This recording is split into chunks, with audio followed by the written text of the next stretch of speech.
ETF index mutual funds నేర్చుకుని stock మార్కెట్లో రాణించాలనుకుంటున్నారా? వెంటనే ఈ నెంబర్కి కాల్ చేయండి.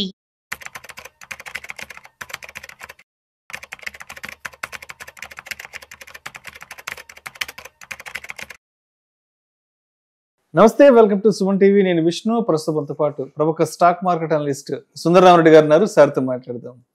సార్ నమస్తే. సార్ నమస్తే సార్.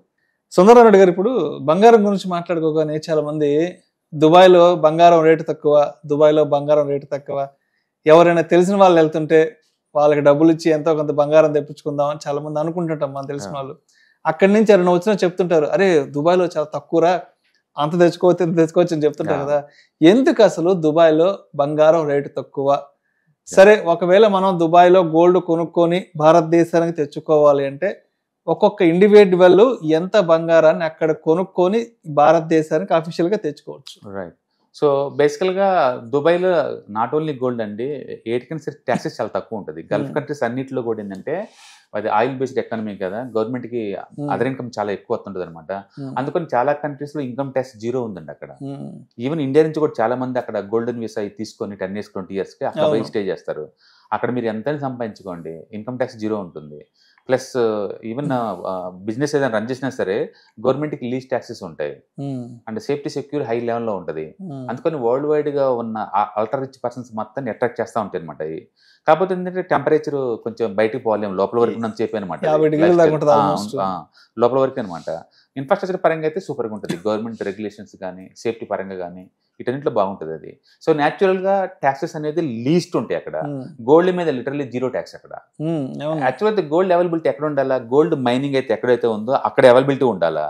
అయితే దుబాయ్లో గోల్డ్ మైనింగ్ అంటే ఏం లేదండి, బయట నుంచి తెచ్చుకోవటం మొత్తం వాళ్ళు బయట నుంచి తెచ్చుకోవచ్చు. గోల్డ్ ట్రేడింగ్ హబ్ అంతే అది. అందుకని దుబాయ్ గోల్డ్ ప్యూరిటీ బాగుంటుంది అండ్ మంచి గోల్డ్, అది కలర్ కూడా ఎల్లో కలర్ లో ఉంటుంది. అండ్ వాళ్ళు రోజుకి టన్ను లెక్క అమ్ముతారు, కేజీ లెక్క కూడా కాదు, ఎందుకంటే వరల్డ్ వైడ్ కదా ఎగ్జిబిషన్ జరుగుతుంది అక్కడ.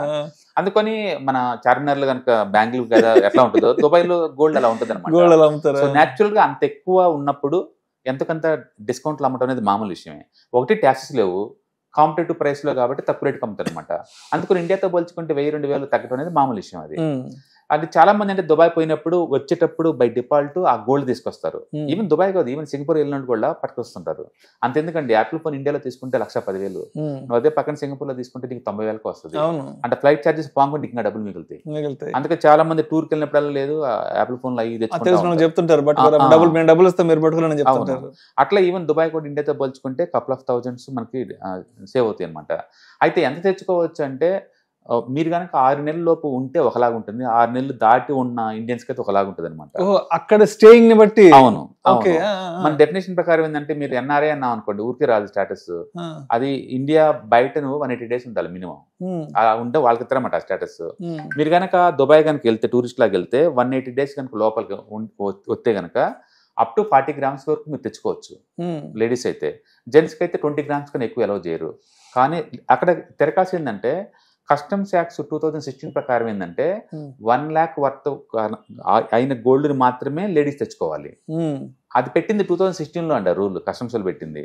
ఇప్పుడు ఎంత ఉంది? 10 grams గోల్డే 1,15,000. అంటే వాల్యుయేషన్ ప్రకారం చూసుకుంటే 10 grams కూడా రాదు ఇప్పుడు. అంటే ఒక 7 grams 8 grams లోపల అయితే ₹1,00,000 అంతే. 10 grams లెక్క అయితే మాత్రం మళ్ళీ 40 అంటారు. ఇప్పుడు మన ఎయిర్పోర్ట్ లో దిగంగానే కస్టమర్లు పట్టుకున్నారు అనుకోండి, వాల్యుయేషన్ ప్రకారం ట్యాక్స్ వేస్తారు వాళ్ళు. 38% ఉంటుందండి కస్టమ్ డ్యూటీ వాటి మీద. చాలా మందికి తెలియక ఏంటంటే వచ్చేటప్పుడు 10 grams 20 ఏం పట్టుకోరలే అని చెప్పి తెచ్చుకుంటా ఉంటారు. ఇక్కడ కస్టమ్స్ ఆఫీసర్ చాలా స్ట్రిక్ట్ గా ఉంటారు. చాలా మంది ట్రబుల్ అయ్యారు. దాంతో ఏంటంటే కొంతమంది బ్రైబ్ ఇచ్చే పక్క పోతారు, కొంతమంది నెగ్లిజిబుల్ అమౌంట్ అయితే వదిలేసి వెళ్ళిపోతుంటారు. ఇలా జరుగుతూ ఉంటాయి అనమాట. మొత్తానికి అయితే 40 grams అండి లేడీస్ కి అయితే, 40 grams లేదా అండ్ ₹1,00,000 వర్త్ గోల్డ్ ఇప్పుడున్న రూల్స్ ప్రకారం అయితే. జెంట్స్ అనుకోండి 20 grams గోల్డ్ లేదా 50,000 వర్త్, అంతకంటే ఎక్కువ అలౌ చేయరండి. ఒకవేళ తెచ్చుకుంటే అప్ టు కేజీ వరకు తెచ్చుకోవచ్చు, కానీ 38% కస్టమ్ డ్యూస్ కట్టి మీరు తెచ్చుకోవాలా. 38% కట్టేసి. అందుకని చాలా మంది ఇన్నోసెంట్స్ కి రూల్ తెలియదు కాబట్టి టూరిస్ట్ అందరూ కూడా తెచ్చుకుంటా ఉంటారు. అది మొత్తం మీద దుబాయ్లో గోల్డ్ రేట్ తక్కువ. అదే విధంగా ఈ మధ్య ఎన్ఆర్ఐలు కూడా కేంద్రానికి కూడా ఒక విజ్ఞప్తి చేయడం జరిగింది అవును. ఈ గోల్డ్ వాల్యూకి సంబంధించి కూడా, దాని గురించి ఏదైనా చెప్పారా? సౌదీలో ఉన్న ఎన్ఆర్ఐస్ మొత్తం కలిసి గవర్నమెంట్ రిక్వెస్ట్ పెట్టారండి వాళ్ళు. ఎందుకంటే 2016 అప్పుడు గోల్డ్ ఆల్మోస్ట్ 2500 ఉండేది గ్రాము. అప్పట్లో పెట్టిన రూల్ అది.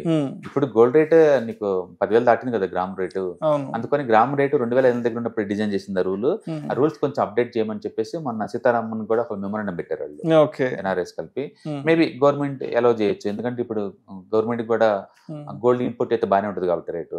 సో మొత్తానికి అయితే ఇండియాలో ఎవ్రీ ఇయర్ యావరేజ్ మీద అయితే మనకి ఆల్మోస్ట్ 700 tons వస్తుంటదండి gold import. Last 10 years alone కూడా మనకి మోర్ దెన్ 10,000 దాకా వచ్చింది అనమాట. మొత్తం ఇండియన్ అఫీషియల్ లెక్క ప్రకారం అయితే 25,000 tons ఉన్నాయి. దాని కనుక చూసుకుంటే లాస్ట్ 1 year అలోన్ 50% పెరిగిందండి. 50%. ఎంటైర్ స్టాక్ మార్కెట్ మొత్తం కలిపి 450 లక్షల కోట్లు ఎంటైర్ స్టాక్ మార్కెట్. ఇండియాలో ఉన్న జస్ట్ గోల్డ్ వాల్యుయేషన్ ఒకటే 350 లక్షల కోట్లు అండి. కాకపోతే ఎవరి పబ్లిక్ వాటిని నోటీస్ చేయట్లేదు, పట్టించుకోవట్లేదు, అది ఆస్తి అనుకోవట్లేదు. ఎందుకంటే మన కల్చర్ లో వాటిని ఉంచుకోవటం అనేది మన పార్ట్ కాబట్టి వాళ్ళు దాన్ని సీరియస్ గా తీసుకోవట్లేదు. కానీ ఇండియన్స్ చాలా ఆల్టర్ రిచ్ అండి. ఇండియన్స్ అందరూ చాలా ఆల్టర్ రిచ్. ఒకప్పుడు లక్షాధికారి అంటే లక్ష ఉంటే లక్షాధికారి అనేవాళ్ళు. ఇప్పుడు 8 గ్రాముల గోల్డ్ రింగ్ ఉన్న వాళ్ళంతా లక్షాధికారులు. కరెక్ట్. So right. అయితే మొత్తానికి మనకి ఇండియాలో మేజర్ ఫెస్టివల్స్ కూడా రాబోతున్నాయి కాబట్టి, సో నెక్స్ట్ 1 month లో ఇంకా ఎంతవరకు పెరిగే అవకాశం ఉంది?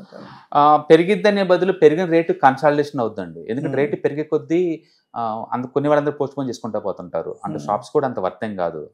అందుకని గోల్డ్ రేట్ పెరిగిద్దని అనుకోవట్లేదు. ఆ పెరిగిన ర్యాపిడిటీ స్పీడ్ ఏదైతే ఉందో అదేమవుతుందంటే టైం కరెక్షన్ వస్తుంది. కాబట్టి ఈవెన్ దసరా దివాళీ టైం కూడా గోల్డ్ 1,10,000 దాటి ముందు పోద్దని అనుకోవట్లేదు. బట్ ఈ పెరిగిన ప్రైస్ సస్టైన్ అవుతుంది అంతే. ఎందుకంటే వరల్డ్ వైడ్ ఈక్విటీ మార్కెట్ బాగా ర్యాలీ జరుగుతూ ఉంటాయి.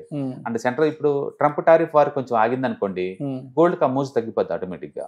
అందుకని నేను అనుకోవటం నెక్స్ట్ 1 year కన్సల్టేషన్ పేజ్ లో ఉంటుంది తప్ప టూ మచ్ పెరగదు. ఎందుకంటే ఇప్పటికే చాలా దూరం పెరిగింది అది. అంటే ఇదే కాదు, ఏ ఎసెట్ అయినా సరే అది టూ మచ్ గా 50 100 పెరిగింది అనుకోండి, అంటే 2-3 years సైడ్ మార్కెట్కి వెళ్ళిపోతాయి. దాన్ని టైం కరెక్షన్ అంటారు. అండ్ ఇది గోల్డ్ లో కూడా టైం కరెక్షన్ అయ్యే ఛాన్స్ ఎక్కువ ఉంటుంది. అది ఇప్పటికే 1,10,000 అంటే చాలా మంది సర్ప్రైజ్ అయ్యారు. అది దాటి ముందు పోద్దని అనుకోవట్లేదు. ఆ పెరిగిన స్పీడ్ సస్టైన్ కావడానికి 6 నెలల నుంచి 1 year పట్టే ఛాన్స్ ఎక్కువ ఉంది. కాబట్టి ఎంత ఫెస్టివల్ సీజన్ అయినా సరే అది సెంట్రల్ బ్యాంక్స్ కొనటం వల్ల వచ్చిన హ్యూజ్ డిమాండ్ కాబట్టి, and market already gold all time హైలో ఉంది కాబట్టి మేబీ వాళ్ళు ఒక 5% 10% డ్రాప్ అయితే మళ్ళీ సెంట్రల్ బ్యాంక్స్ కొనడానికి బిన్ చేయొచ్చు మేబీ. లేదా ఈ ట్రంప్ టారిఫ్ వారు ఇంకా అగ్రెసివ్ కనుక అయితే అప్పుడు పెరిగే ఛాన్స్ ఉంది. ఇప్పుడు చైనా వాళ్ళతో అమెరికా వాళ్ళు అగ్రిమెంట్ జరుగుతుంది. వాళ్ళతో కూడా వాళ్ళు tick talk America division America వాళ్ళకి అమ్మేస్తున్నారు. అరాకిలో అందుకని చైనాతో ఉన్న ఇష్యూ కూడా రిజాల్వ్ అవుతుంది. ఇండియాలో టారిఫ్ వార్ కూడా రిజాల్వ్ అవుతుంది. కాబట్టి ఈ ఇష్యూ పెద్ద ముందు పోదు ఇంకా. అందుకని నేను అనుకోవటం ఏంటంటే వరల్డ్ వైడ్ గా స్టెబిలిటీ వచ్చే ఛాన్స్ ఎక్కువ. స్టెబిలిటీ కనుక వస్తే కనుక సెంట్రల్ బ్యాంక్స్ కూడా గోల్డ్ కొనడం తగ్గొచ్చు. అంటే పెరిగిన రేట్ ఆల్రెడీ సస్టైన్ కావడానికి ఎక్కువ టైం పట్టింది కాబట్టి టైం కరెక్షన్ వచ్చే ఛాన్స్ ఉంది. అండ్ ఆటోమేటిక్ గా మార్కెట్స్ కూడా బాగా పాజిటివ్ బుల్ ర్యాలీలో వెళ్తాయి కాబట్టి కొంత గోల్డ్ కూడా ఆపేసి మళ్ళీ ఈక్విటీలోకి వస్తారు. Right. Thank you sir. Thank you so much. October 12వ తారీఖు మీకు దగ్గరలోని సిటీకి వస్తున్నాం. వైజాగ్, తిరుపతి అండ్ నెల్లూరు ఈ 3 cities లో ప్లాన్ చేస్తున్నాం. సో మీరు ఎవరైనా సరే స్టాక్ మార్కెట్ మీద passive income as well as active income కనుక ETFs, index funds and mutual funds ద్వారా ఎర్న్ చేద్దాం అనుకుంటే ఇది మంచి అవకాశం. సో మీరు ఎవరైనా సరే మీ దగ్గరలో సిటీస్ వాళ్ళు కనుకుంటే కనుక కింద స్క్రోల్ అవుతున్న నెంబర్పై పింక్ చేసుకొని మీరు సీటు రిజర్వ్ చేసుకోండి. సో ఇంతకుముందుతో పోల్చుకుంటే ఏంటి, ఇంతకుముందు మనం ఓన్లీ ఆన్లైన్లో తీసుకునే వాళ్ళం. ఇప్పుడు దాంతో పోల్చుకుంటే ఇది క్లాస్ రూమ్ ఎన్విరాన్మెంట్లో అనమాట. సో 1-to-1 ఇంటరాక్షన్ ఉంటుంది కాబట్టి మోర్ ఎఫెక్టివ్గా ఉంటుంది. కాబట్టి ఎవరికైనా ఇంట్రెస్ట్ ఉంటే ఈ 3 అసెట్ క్లాసులు నేర్చుకుందామని కింద స్క్రోల్ అవుతున్న నెంబర్పై పింక్ చేయండి. Thank you. ETFs, index funds and mutual funds మీరు కనుక స్టాక్ మార్కెట్లో ఎంటర్ అవ్వాలనుకుంటే మార్కెట్లో స్టాక్స్ డైరెక్ట్గా ఇన్వెస్ట్ చేసే బదులు కపుల్ ఆఫ్ స్టాక్స్ ఇన్వెస్ట్ చేయడం ద్వారా ఏంటంటే ఆటోమేటిక్ రిస్క్ తగ్గించుకోవచ్చు. కాబట్టి మీరు బిగినర్ అయినా లేదా ఎక్స్పీరియన్స్ పర్సన్ అయినా సరే మార్కెట్లో సేఫ్ సెక్యూర్ వేలో లాంగ్ టర్మ్లో సస్టైనబిలిటీ కావాలంటే ఈ ప్రొడక్ట్స్లో ఇన్వెస్ట్ చేయడం ద్వారా దాన్ని సాధ్యం చేసుకోవచ్చు అనమాట.